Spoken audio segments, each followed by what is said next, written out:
Kinukulayan ng isipan, pabalik sa nakaraan.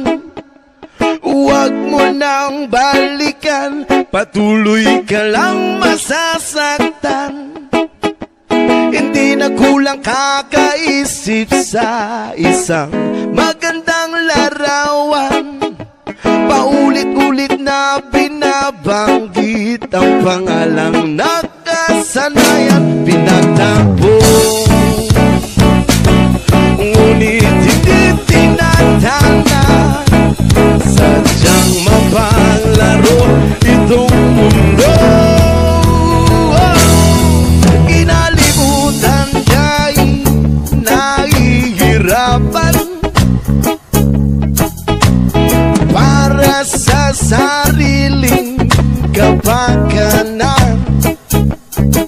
Kinalimutan ka'y nahihirapan